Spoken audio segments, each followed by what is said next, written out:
Okay, so any doubt? आपको कोई doubt है, कुछ है प्रीवियस सेक्शंस में, प्लीज बताइए।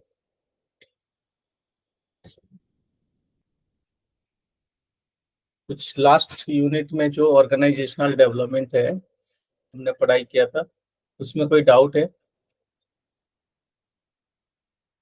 Any doubt you have, please let me know. Have you gone through it? So I was not able to join yesterday's meeting. So what all units did you cover in that? Yesterday हमने बात किया था जो organisation change and development, ठीक है। तो unit के अंदर जो इंट्रोडक्शन टू ऑर्गेनाइजेशन डेवलपमेंट क्या होता है, क्योंकि वहाँ पे डायग्नोसिस करनी पड़ती है सारे प्रॉब्लम को, ठीक है। तो we need to diagnose the whole issue, ठीक है। First of all understand actually structure और डिजाइन क्यों बनाया जा रहा है, क्योंकि it is increasing the effectiveness and efficiency, ठीक है। तो फॉर दैट यूनिट 1 के अंदर जो है majorly it is discuss about what is organisation development, the goal of organization development, importance of the organization development, and organization development and organizational change and culture.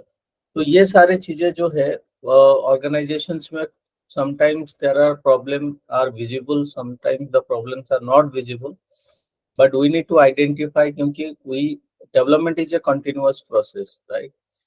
तो हमें हर चीजों को देखना है जे कहाँ प्रॉब्लम है। ज्यादातर problem not with the structure, not structure कौन बनाता है? Human beings, right?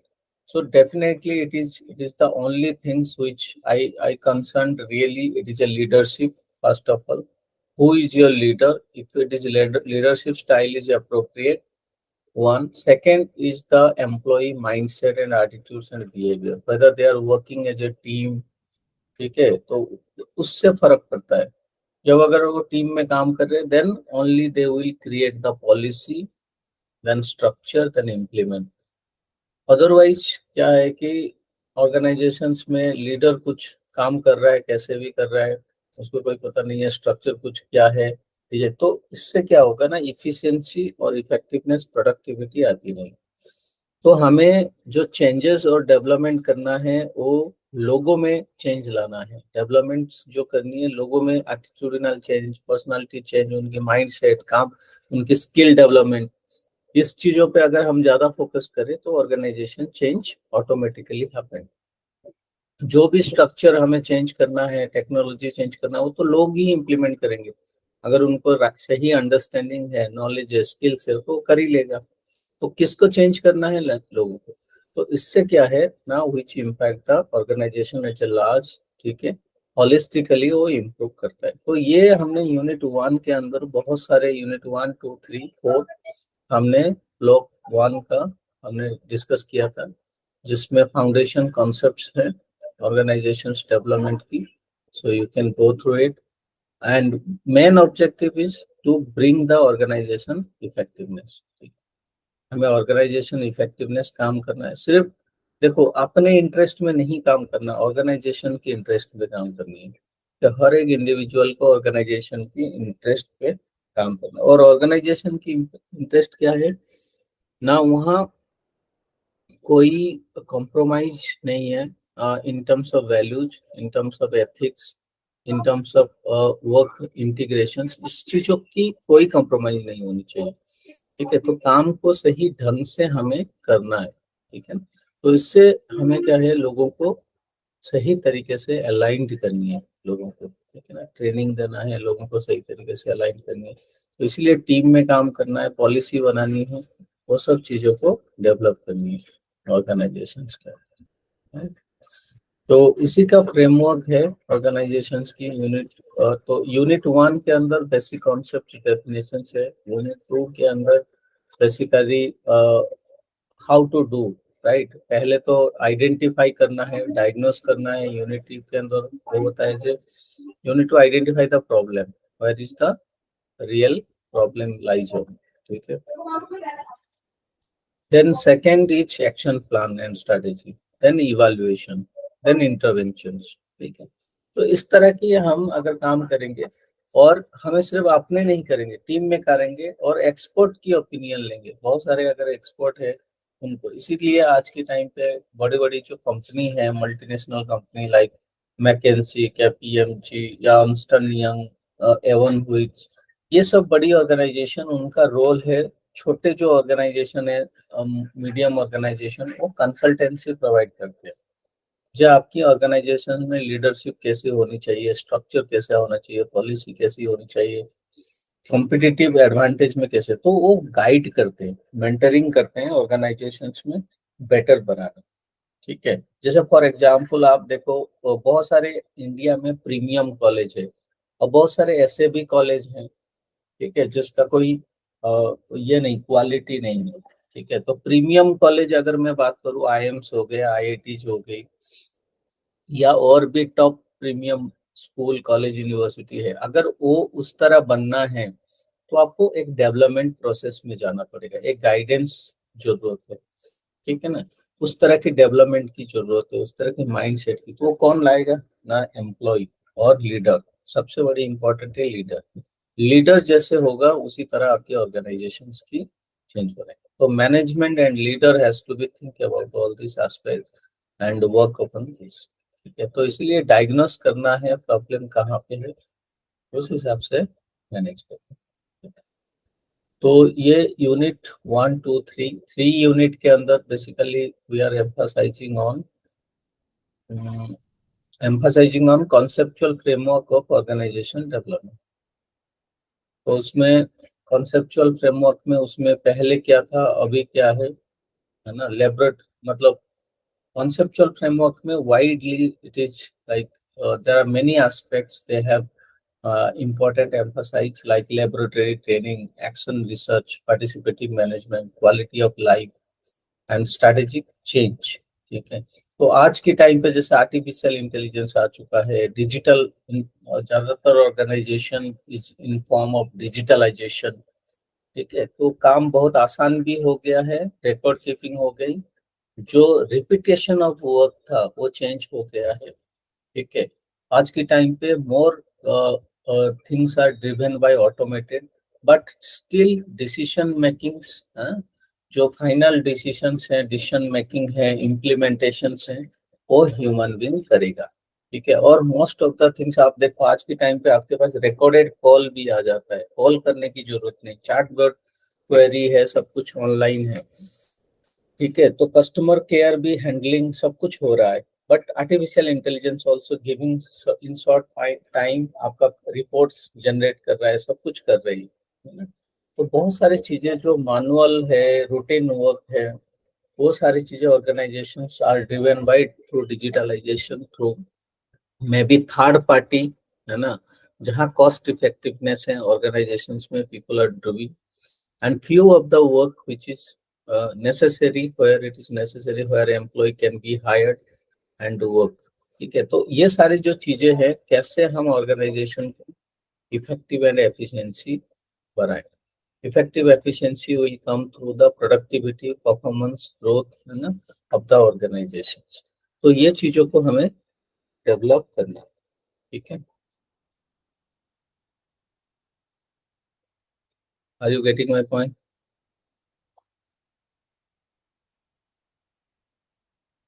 Yes, sir.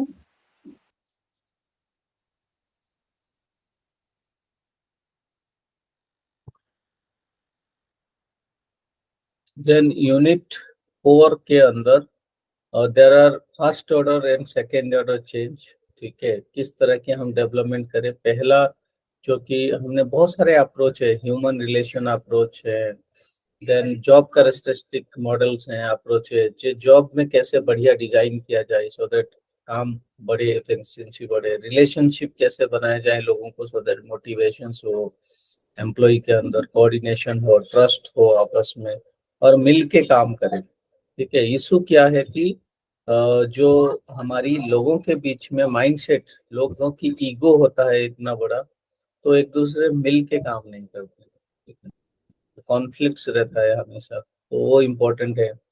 तीसरा है रिसोर्सेस की, अगर हम बात करें तो ट्रेलर की बात है। ठीक है, ट्रेलर ने जो इंजीनियरिंग की बात कही, है ना, सो जॉब इंजीनियरिंग बहुत बड़ी इंपॉर्टेंट है। जॉब इंजीनियरिंग बेसिकली जे आपकी जो प्रोडक्ट है, आप जो काम कर रहे हो, लेआउट्स कैसे है ना। जॉब इंजीनियरिंग जो है आपको एम्फसाइज करता है कि ये आपकी जो एनवायरनमेंट है उसमें रूम में लाइट कैसे होनी चाहिए, कलर कैसी होनी चाहिए, सिटिंग अरेंजमेंट कैसी है। बहुत सारे ऑर्गेनाइजेशन में कॉलिंग करना है, ऐसे ओपन एरिया में बिठा दिया तो वो इफेक्टिवनेस नहीं बढ़ेगा। Calling should be the sound proof room हो, है ना। और बहुत सारे ऑर्गेनाइजेशन में ऐसे क्यूबिकल केबिन्स होती हैं, या you have a transparent cabin so that जो जहाँ पे आज की टाइम पे वुमेन सेक्सुअल हैरेसमेंट है, अगर उसके जगह ट्रांसपेरेंट हर केबिन हो तो हर कोई का बिहेवियर देख सकता है, कोई सो नहीं सकता ऑफिस के अंदर। ठीक है, तो आप क्या कर रहे हो क्या नहीं, वो चीजें हर किसी को नोटिसेबल है। तो मतलब हर केबिन अगर शीशे की हो चारों तरफ तो कोई दिक्कत नहीं है।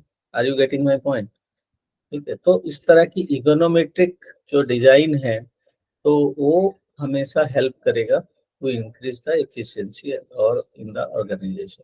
तो जॉब डिजाइन के बारे में सोचना है। ठीक है, तो इसी तरह एक जॉब कैरेक्टरिस्टिक मॉडल था, skill variety, task identity, task significant, autonomy and feedback.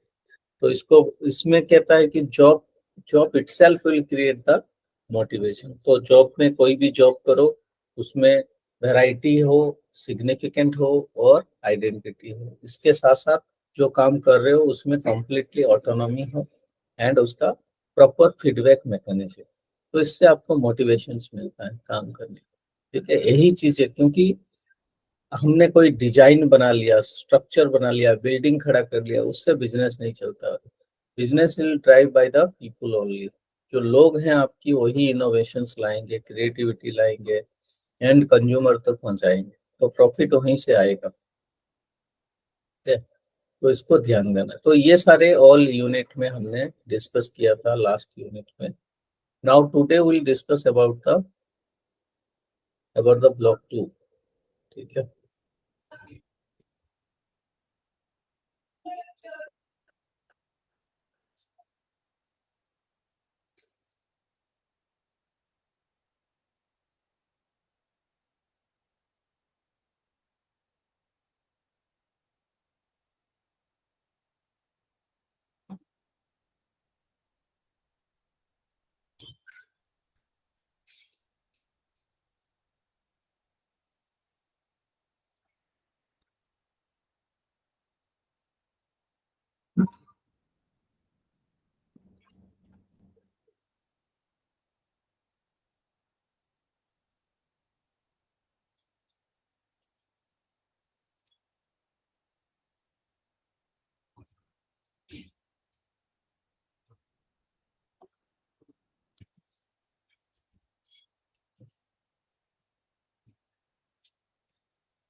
और 1 मिनट में ले रहा हूँ। ठीक है,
सर जो प्रोग्राम एवेल्युएशन वाला यूनिट है उसमें एक बारी मॉडल्स ऑफ प्रोग्राम एवेल्युएशन वो भी समझा दीजिएगा।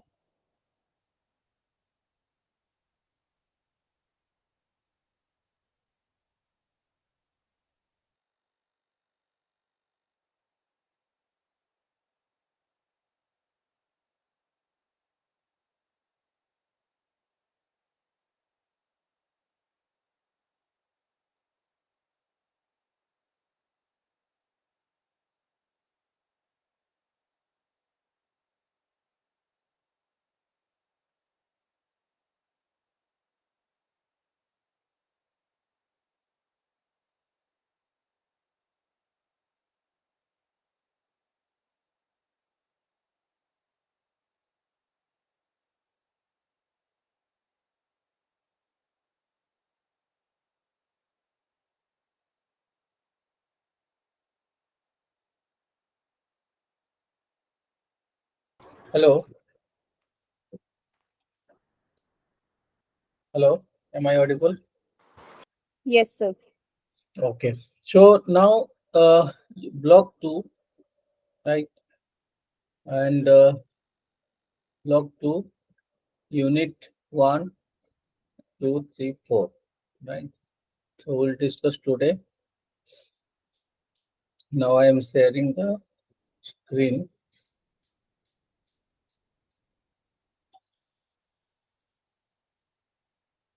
Okay. So screen is visible. Yes, sir. It's visible. Okay तो नाउ हम जो चेंज एंड डेवलपमेंट कह रहे हैं एम्फासिस किसके ऊपर है, जैसे मैंने कहा ना, एम्प्लॉय डेवलपमेंट हमें करना है, एम्प्लॉय रिलेशनशिप डेवलप करनी है। तो उसके लिए क्या करना है ना, employee participation and empowerment, this is a best technique. ठीक है, इसी से ही आपकी तो एम्प्लॉय डेवलपमेंट के लिए बहुत सारे ट्रेनिंग वर्कशॉप आप ऑर्गेनाइज कर सकते हो। पार्टिसिपेशन बहुत है, क्योंकि कोई भी चेंजेस आप लाओगे ऑर्गेनाइजेशंस में उसको एंश्योर करना है it is benefit for the organisations and benefit for the employee. अगर ऑर्गेनाइजेशन ग्रो करेगा तो एम्प्लॉय भी ग्रो करेंगे, है ना, उनका भी ग्रोथ होगी। तो पार्टिसिपेशन बहुत बड़ी इंपॉर्टेंट है। बहुत सारे ऑर्गेनाइजेशंस में एम्प्लॉय को पूछा ही नहीं जाता है या डिस्कस नहीं किया जाता है, ऐसे ही पॉलिसी बना दिया जाता है, नहीं कोई सोचता नहीं है, या जो इनकॉम्पिटेंट पर्सन्स हैं, लोग हैं, वही लोग पॉलिसी बना रहे हैं।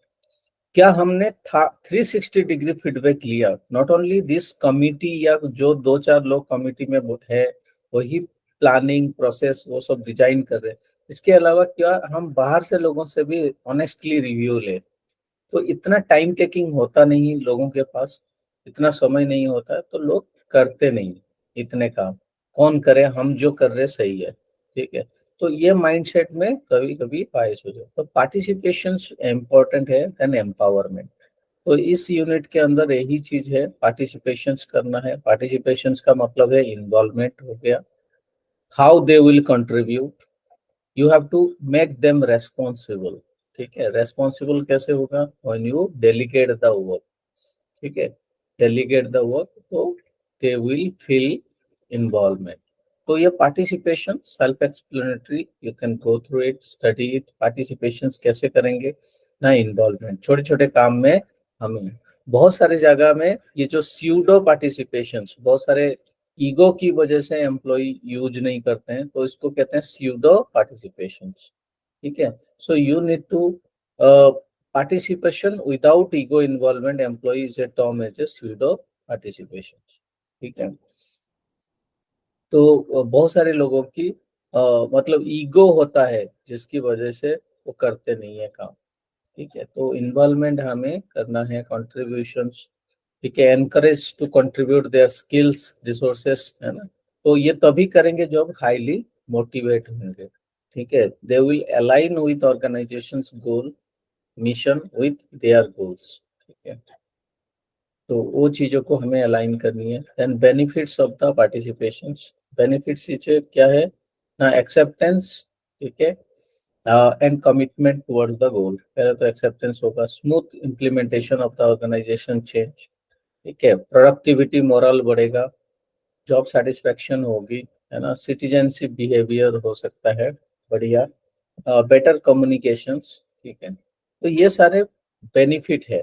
प्रोसेस ऑफ पार्टिसिपेशन कैसे करें? प्रोसेस ना, प्रोसेस में हमें जो है depending on the situation, depending on the problem solving, decision making, we need to integrated them with, जैसे कि हमने कोई काम कर रहे हैं, let them involve, let them decide, let them fix committee बना दो, और फ्रीक्वेंटली मिलना है, फ्रीक्वेंटली डिस्कस करना है, आइडिया की बात करना है, and give them autonomy and freedom, ठीक है।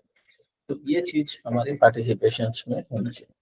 Then factor relating to success of participation, ठीक है, there are many things, many factor, जैसे एडिक्वेट टाइम होना चाहिए, है ना, है ना, consider benefit participation beforehand, क्यों होगा, है ना, ensure the employee view of participation, attitudes, ठीक है। तो यूनियन सबसे बड़ी प्रॉब्लम्स क्रिएट करते हैं ऑर्गेनाइजेशंस में, तो यूनियन को कैसे आप कन्विंस करेंगे और यूनियंस को सपोर्ट में लेना है, ठीक है। Ensure the open communication amongst the people, employee, ठीक है। Their orient the employee about their goal and participations, right? Programs to promote participations, right? So participative and consultative mechanism, right? तो हमेशा उनको हमें पार्टिसिपेटिव लाइक डिफरेंट मैकेनिज्म है, जैसे आपने suggestion programme एक कर सकते हो, है ना। एक पार्टिसिपेटिव उनको बड़ी बड़ी पोजीशंस, बड़े बड़े डेजिग्नेशन आप एलोकेट करके कंसल्टेटिव मैनेजमेंट जो आप सजेशन दीजिए। इसी तरह क्वालिटी सर्कल हो गया, है ना। क्वालिटी सर्कल में जो they will group of people find out the solution for related to quality, related to productivity, related to cost, right. Then इसी तरह टोटल क्वालिटी मैनेजमेंट, ठीक है, ऑपरेशन मैनेजमेंट के अंदर total quality management, each and everything, product services effectiveness कैसे हो रही है, क्या हो रही है, सब चीजें दिखना। देन सेल्फ मैनेज टीम भी जो होते हैं, they have to organize, they have to find out the day-to-day activities, how they are working, any problems they try to solve it, ठीक है। देन सर्वे फीडबैक होगा, सर्च कॉन्फ्रेंसेस वगैरह में participation, तो इससे हमारी क्या है ना, इन्वॉल्वमेंट, पार्टिसिपेशन बढ़े। एम्पावरमेंट भी उसी तरह है, एम्पावरमेंट का भी बेनिफिट्स बहुत है, पॉजिटिव एस्पेक्ट है। एम्पावर से आपकी मोटिवेशन बढ़ रही है ना, सेल्फ परसेप्शन चेंज हो रही है। तो एम्पावर के लिए सबसे बढ़िया तरीका है ट्रेनिंग देना, ठीक है। ट्रेनिंग जो है इम्पोर्टेंट है। तो आप एम्पावर करने के लिए एक तो उनको रेस्पॉन्सिबल बनाइए, इन्वॉल्व करिए, और प्रॉपर ट्रेनिंग प्रोग्राम आप करिए। ट्रेनिंग से आपको होगा, जैसे ओपन बुक मैनेजमेंट मतलब ट्रांसपेरेंसी लानी है, ठीक है। Job rotation, job enlargement, job enrichment, ये तीनों टेक्निक्स को आप यूज करिए ऑर्गेनाइजेशंस में। जॉब रोटेशन मींस काम, नया नया काम, आज एक साल इसने किया, दूसरा कल दूसरा, तीसरा, ऐसे काम। Job enlargement means number of task to be increase in same line of work, ठीक है। देन जॉब एनरिचमेंट मतलब स्कोप बढ़ा देना जॉब का, ठीक है। तो depth and scope also increase. Then self managing and cross functional team मतलब मान लो फाइनेंस डिपार्टमेंट, मार्केटिंग डिपार्टमेंट, सब मिल के काम करे, कैसे, क्रॉस फंक्शनल डिपार्टमेंट्स, ठीक है। Delegation, involvement in policy making, ठीक है। So these are the main important, right, for the management. The role of management, manager को भी समझना है, लीडर इसीलिए, एंड उसके लिए हमें स्किल डेवलपमेंट करना है, हैबिट अच्छे से करना है, क्योंकि यहाँ हैबिट की बात है, ठीक है। अगर ये चीजें नहीं हुआ तो बड़ा दिक्कत हो जाती है, ठीक है। तो इसलिए व्हेन देयर इज इनसिक्योरिटी या प्रैग्मेटिज्म रियलिस्टिक है कि नहीं, सो वो चीजों को देखनी है। And focus on the individual differences, क्योंकि हर इंडिविजुअल अलग अलग है, अलग अलग बिहेव करता है, उनका नीड अलग है, मोटिवेशन अलग है, तो हम उस हिसाब से उनको डील करेंगे, देखेंगे, पॉलिसी बनाएंगे। और सबसे इम्पोर्टेंट है लीडरशिप, सबसे बड़ा ऑर्गेनाइजेशंस में जो चीज है वो है leadership. Any doubt from here please.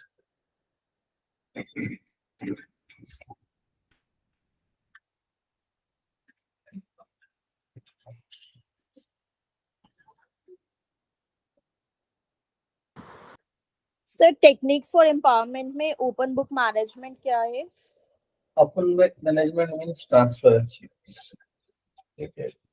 अब हर किसी को हर कोई चीजें देख सकता है, कोई equally treat the people, empowered करना है, तो उनके अंदर मोटिवेशन आएगा। ओपन बुक मैनेजमेंट मीन्स कोई भी कुछ चीजें मतलब हैंडल कर सकता है, कोई भी कर सकता है, पार्टिसिपेट कर सकता है, ट्रांसपेरेंसी है। Okay sir. सर तो ये सिर्फ फाइनेंशियल एस्पेक्ट रिलेटेड होता है या बाकी उसमें भी ट्रांसपेरेंसी होनी चाहिए? सारे चीजों में यार। Okay sir. क्योंकि अगर आप कोई चीजें छुपा रहे हो, दूसरे एम्प्लॉय को बोल नहीं रहे हो, इन्वॉल्व नहीं है, तो उनको कॉन्फिडेंस नहीं आएगा कि किसी का हमें इन्वॉल्व नहीं करते हैं काम पर, ट्रस्ट नहीं डेवलप। Okay sir. तो वो भी साइड लाइन हो जाएंगे ना कभी कभी। हमें क्या मतलब है, जो करना है करो। तो एम्प्लॉय की जो फीलिंग्स ये होना चाहिए, this is my organisation, I am part of it, I need to put hard, है ना, मेरा ऑर्गेनाइजेशन, ये वाला फीलिंग होनी चाहिए। Okay sir. अगर वो एम्प्लॉय एज ए पार्टनर दिखना चाहिए, रेदर देन एम्प्लॉय सोचे मैं सिर्फ एक एम्प्लॉय हूँ, मेरा रोल कोई कंसिडर किया नहीं जाता है, मेरा कोई वैल्यू नहीं है। बहुत 99% आप देखो जाके एम्प्लॉय से पूछो, 90% एम्प्लॉय विल टेल जे हमें कोई पूछता ही नहीं, कुछ नहीं होता है, ठीक है जैसा है जैसे चलने दो, क्या करता है।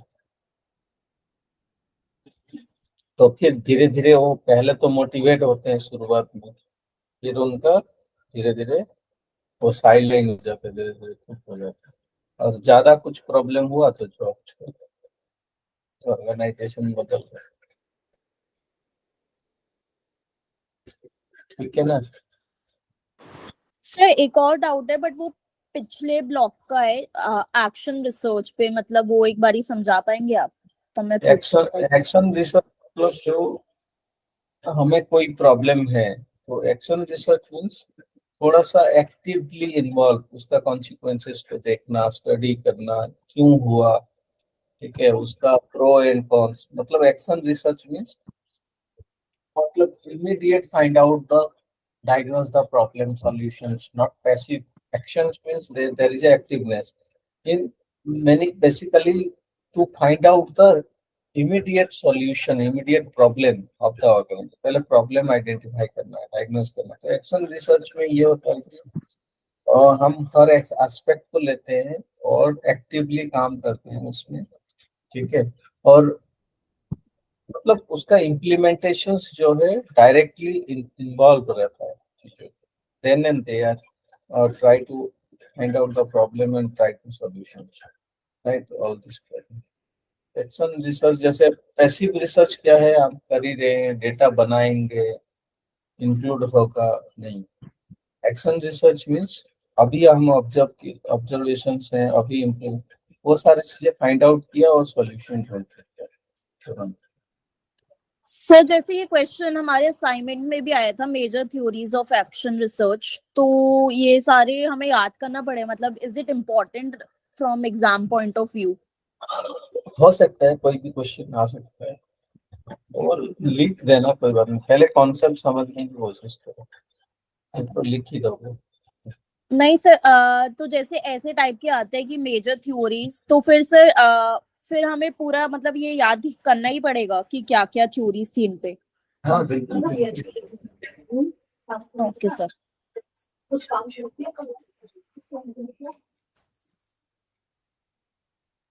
बिल्कुल याद करने पड़ेंगे,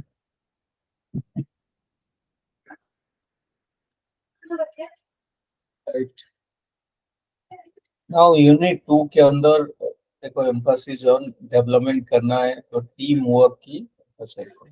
उसमें ज्यादा कुछ नहीं है, टीम कैसे काम करता है, क्योंकि हम ऑलरेडी टीम में काम कर रहे हैं, फैमिली है ना, फैमिली एज ए टीम हम कर रहे हैं, कोहेसिव ग्रुप है, वहां पे भी कॉन्फ्लिक्ट्स होती है, लड़ाई झगड़ा चलता रहता है।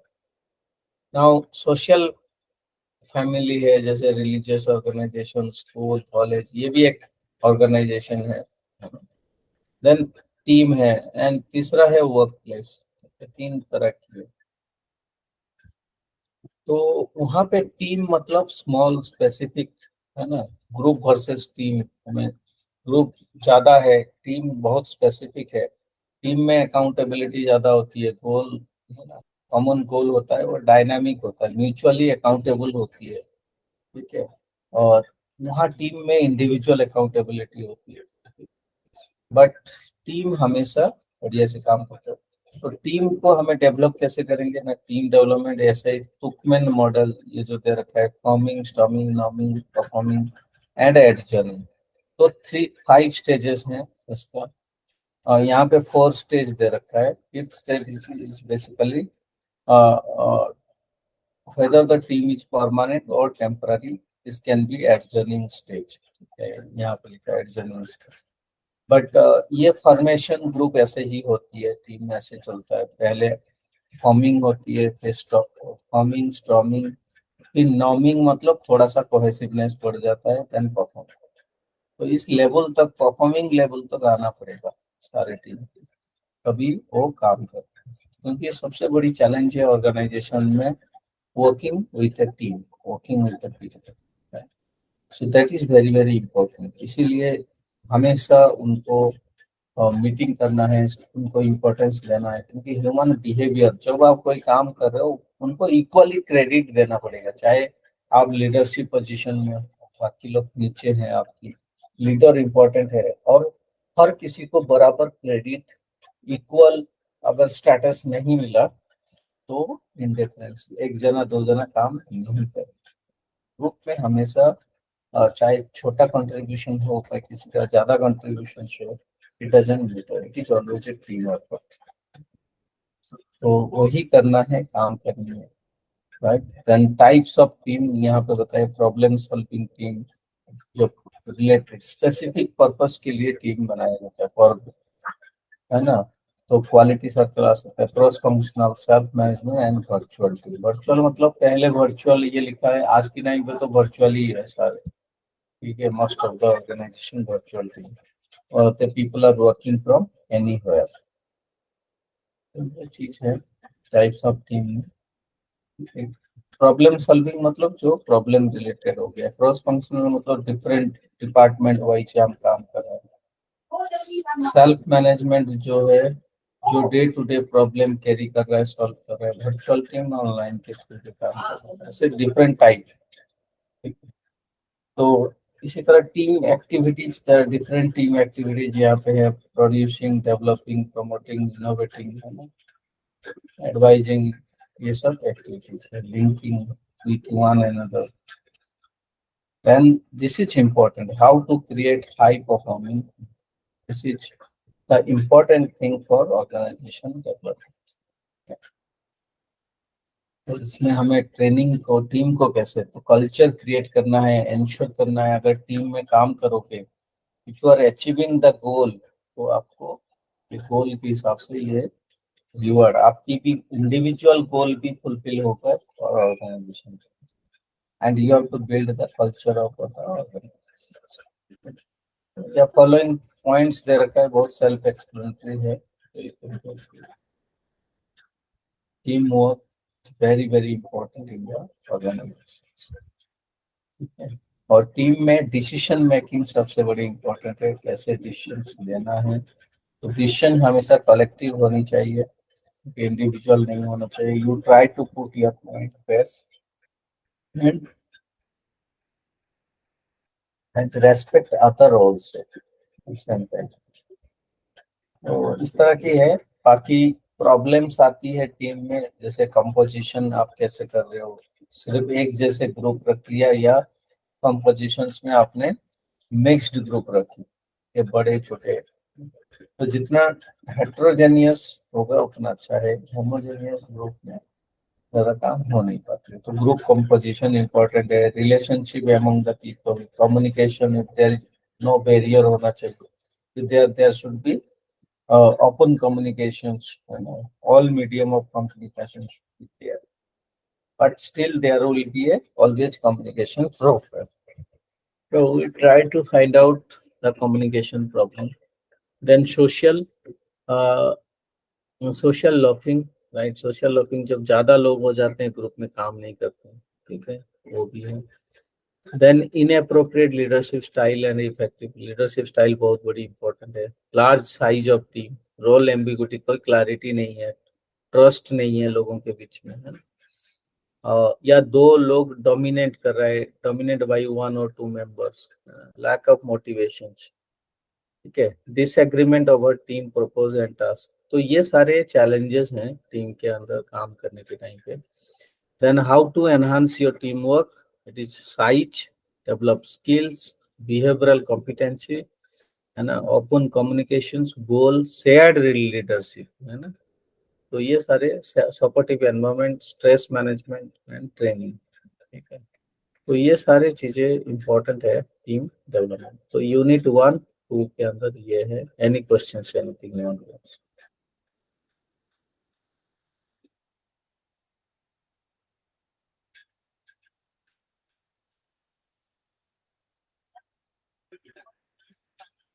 देन यूनिट 3, ठीक है, unit 3 is same time you for change and development you need to create a parallel learning structure। तो parallel learning structure आपको create करना है organization learning, right, जहाँ पे organization system thinking, ठीक है, जो हमें parallel form of learning create करना है। जैसे हम लोग ऐसे मैकेनिज्म बनाए so that it is also include all the structure, process and behaviour to be assimilated. Then team learning कैसे हो, है ना, shared vision, mental models, personal mastery, मतलब पर्सनल स्किल सेट डेवलपमेंट करें हम। Sorry to interrupt you sir, but इसमें आप मेरे को बता सकते हैं single loop learning, double loop learning, ये वाला पॉइंट? हाँ, single loop and double loop learning जो है ऑर्गेनाइजेशंस के अंदर, सिंगल लूप लर्निंग जो है basically you are learning alone, right? The fundamental level of learning effectiveness policy, basically the when the person is single loop learning में आप ये कह सकते हो कि जो कि many mainly deals with identification and rectifications of error, right?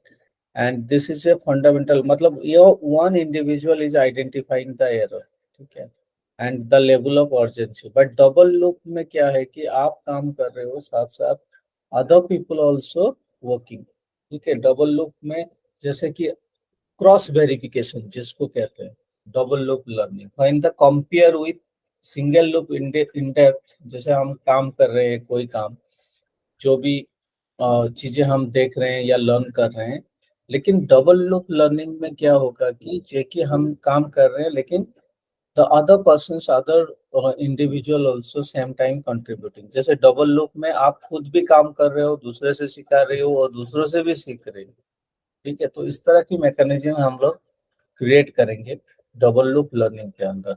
तो double loop learning directly deal with the root cause of problems and long period of time and cannot be utilized deal with immediate problem। Maybe the single loop learning is focused on immediate problem, but double loop learning जो हम कह रहे हैं इसमें long, but इसमें क्या है कि डबल लूप में क्या होगा कि आपको ऑर्गेनाइजेशंस में इन्वॉल्वमेंट बहुत सारे लोगों की है, ठीक है, and they also identify the root causes और एरर, हमारी कोई मिस्टेक हो रही है या this type of learning impact on the different level like values हो गया, बिलीफ, स्ट्रैटेजी, ये सब ऑर्गेनाइजेशंस में है। बट डबल लूप लर्निंग जहाँ पे हम कहेंगे कि दो तरीके से आप सीख रहे हो, डबल लूप में आप खुद भी कर रहे हो, दूसरा भी है, दूसरा मैकेनिज्म है जो फीडबैक देने के लिए और ट्रेनिंग हो रही है सेम टाइम, ठीक है।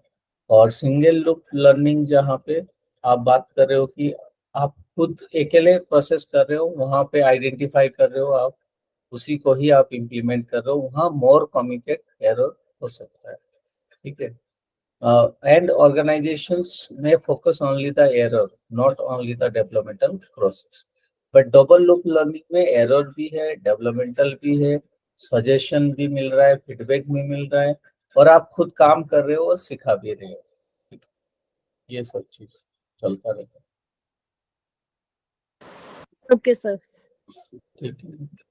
और जैसे और भी है, जैसे ऑर्गेनाइजेशंस में ना हम लोग बहुत सारे लोगों को ट्रेनिंग के लिए भेज देते हैं। ऑर्गेनाइजेशंस क्या करता है, आप काम भी करो साथ साथ पढ़ाई भी करो, डिग्री भी लो, ये ऑर्गेनाइजेशन है, ऑर्गेनाइजेशन पे फॉर इट। ठीक है, सो आपका स्किल डेवलपमेंट भी तैयार कर रहा है साथ साथ, और साथ साथ आप काम भी कर रहे हो। ठीक है, तो ये सारी चीजें हैं, एंड चीजों को हम इंक्लूड करते हैं इसके अंदर।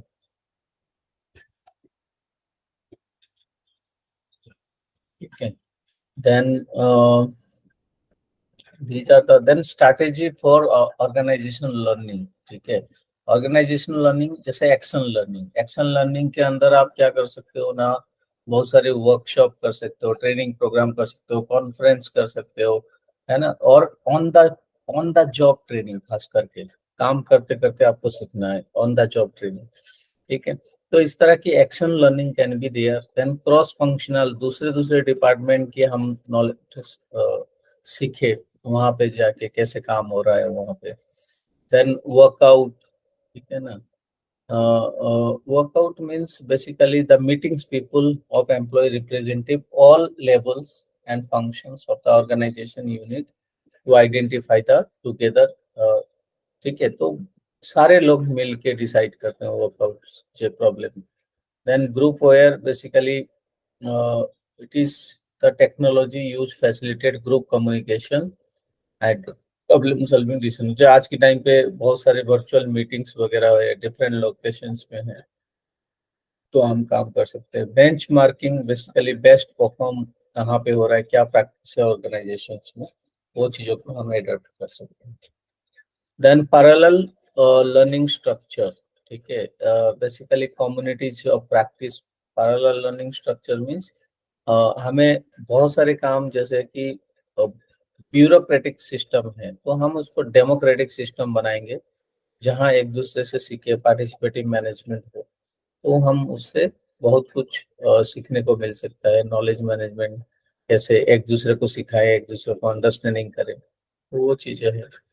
तो जैसे कि बहुत सारे लोगों की कॉमन एरिया ऑफ इंटरेस्ट है, ठीक है, तो यू कैन शेयर, कम्युनिटी बना सकते हैं, और प्रैक्टिस। ठीक है, तो ये सारी चीजों को हेल्प करके हम parallel structure, learning structure means काम के साथ साथ हम और भी नॉलेज और स्किल डेवलप करें, तो so that people will also involve, people will change their mindset, people will change their behavior। This is the important aspect of this। ठीक है, parallel structure of learning we have to create in the organization। मतलब कहने की है कि जो team participation के साथ साथ एक लर्निंग भी मैकेनिज्म आप क्रिएट करिए, चाहे either you can send them for study, ठीक है, या ऑर्गेनाइजेशंस में ऐसे करिए हफ्ते में एक दिन, जहां लोग कोई भी प्रॉब्लम हो डिस्कस करे, सेमिनार करे, वर्कशॉप करे, कॉन्स्टेंटली लर्न करें, है ना, ट्रेनिंग प्रोग्राम्स हो, तो वो भी एक तरीके से पैरेलल स्ट्रक्चर, डिफरेंट फॉर्म है।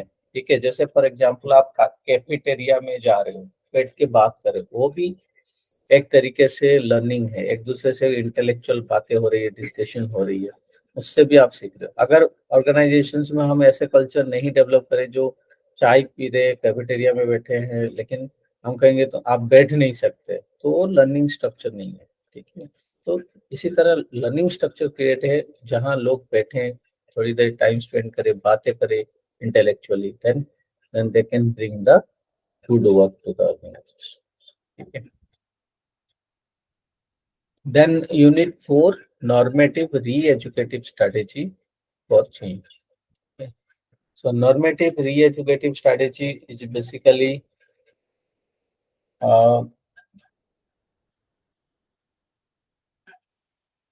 you can basically change जो है इसमें resistance है, जो मैं कह रहा था, एक resistance of change, there are many resistance in change you will find out in the people side। So because people have a selective perceptions, selective retentions, due to that they have always resistance in the there. तो एक cot Lewin का model है force field analysis, जिसको techniques को use करके हम बहुत सारे चेंज जो ऑकरेंस होती है ऑर्गेनाइजेशन में उसमें कर सकते हैं। जैसे यहाँ पे बताया टू ओवरकम द चेंज अगर करना है, open communication, create awareness, provide education, involvement, encourage participation in decision making, support training and counselling during the process, right. ये सब चीजें आपको जरूरत है जो है। तो एक्शन सेंटर्ड अप्रोच, हमेशा लोगों को इन्वॉल्व करना, डेटा कलेक्ट करना, कहाँ चेंज नहीं हो रहा है, क्यों नहीं हो रहा है, ठीक है, उसकी डेटा लेके एनालिसिस करके you can predict. Then empirical, rational empirical approach, right people at right place, है ना, राइट इंफॉर्मेशन, ये सब बहुत इंपॉर्टेंट है। फिर री एजुकेटिव, उनको एजुकेट भी साथ साथ करना है, उनको कंसर्न लेना है। अगर ये सब चीजों से नहीं होता है तो पावर, थोड़ा सा पावर को यूज करना, पावर कोर्सिव अप्रोच, थोड़ा पनिशमेंट, थोड़ा थ्रेटनिंग दे के करना। ये तभी जरूरत है जब लोग आपकी एक्स कैटेगरी की लोग आपकी ऑर्गेनाइजेशन में है, ठीक है। वाई कैटेगरी पीपल है उनको जरूरत नहीं ये सब चीजें। तो इसी तरह ये सब चेंज है। सर तो ये चेंज करने का एक अप्रोच है normative reeducative strategy. Yes yes yes, normative ये अप्रोच है, हमें तरीका सोचना। जैसे आपने देखा होगा अभी किसान आंदोलन हो रहा था, बैठे हुए थे धरना देने, है ना, तो वो गवर्नमेंट की बिल को वापस ले लिया, है ना। तो उसमें बहुत बड़ी है पॉलिटिकल इन्फ्लुएंस है, चीजें है, लेकिन हमें सही तरीके से चेंज करने की जरूरत है। हमें इन्वॉल्व करना है लोगों को, हाँ, उनकी बातें सुनना है, क्या प्रो एंड कॉन्स देखनी है, एजुकेट करनी है उनको, तो इन्वॉल्वमेंट करना है, ठीक है। तो समटाइम गवर्नमेंट अगर कोई पॉलिसी बना रहा है या कोई ऑर्गेनाइजेशन बना रहा है तो एम्प्लॉय को भी ले ले साथ में, जो रिप्रेजेंटेटिव हो, पार्टिसिपेटिव हो, फीडबैक लो, तो जो लोगों की राय हो, मेजोरिटी हो, तो उस हिसाब से काम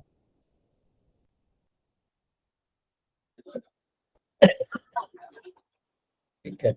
लेकिन वो लेंथी प्रोसेस होता है, टाइम टेकिंग होता है, लेकिन अगर हम बात करें सॉलिड, तो लोग चेंज होना नहीं चाहते क्योंकि वो चाहते हैं हम जैसे हैं वही ठीक है, कंफर्टेबल है, बहुत सारी चीजें। लेकिन अगर वाकई में बेनिफिट है, you need to discuss, you need to educate with.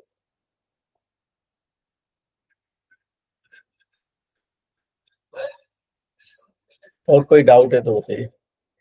तो ये पढ़िए, पढ़ने से आपको रियल में पता चलेगा कहाँ कहाँ प्रॉब्लम है।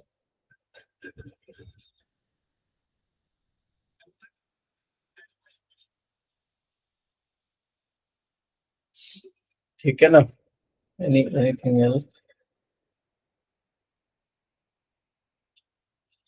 सर ये भी एक्सप्लेन कर दीजिए एक बारी, resistance as a system variable. Resistance मतलब, रेजिस्टेंस होता है जैसे लोगों की जो एटीट्यूडनल, दो तरह की रेजिस्टेंस होता है, इंडिविजुअल रेजिस्टेंस एंड और ग्रुप रेजिस्टेंस, ठीक है ना। तो इंडिविजुअल रेजिस्टेंस क्या होता है ना, फियर ऑफ अननोन, अनसिक्योरिटी, ये सब चीजें हैं, ठीक है। तो इस रेजिस्टेंस को actually there are two level, like एक है restraining force and driving force. Restraining force का मतलब है जो ज्यादा लोगों ने ऑब्जेक्शन ज्यादा करी, चेंज करना नहीं चाहते हैं, रिस्ट। और ड्राइविंग फोर्स मतलब people are have a positive for that, the number of positive points, number of people are want to change. So there are two type of resistance, either individual, either group. तो generally individual resistance होता है क्योंकि आपने habit की वजह से, fear of unknown, ना, security, जो मेरी नॉलेज स्किल्स अगर चला गया तो मैं मेरे होगा नहीं। जैसे जिस टाइम पे जैसे कंप्यूटर आया था, चेंज होना था, उस टाइम पे लोग सोचते थे कि लोगों की जॉब चेंज चला जाएगा। इसी तरह अभी भी आर्टिफिशियल इंटेलिजेंस आ चुका है। People think that due to artificial intelligence the things will change, है ना। तो बहुत सारे लोग चेंज होना नहीं चाहते या चेंज करना नहीं चाहते हैं, ये इम्प्लीमेंट। तो ये चेंज प्रोसेस में आइदर इंडिविजुअल हो गया देन ग्रुप में भी ऐसे ही।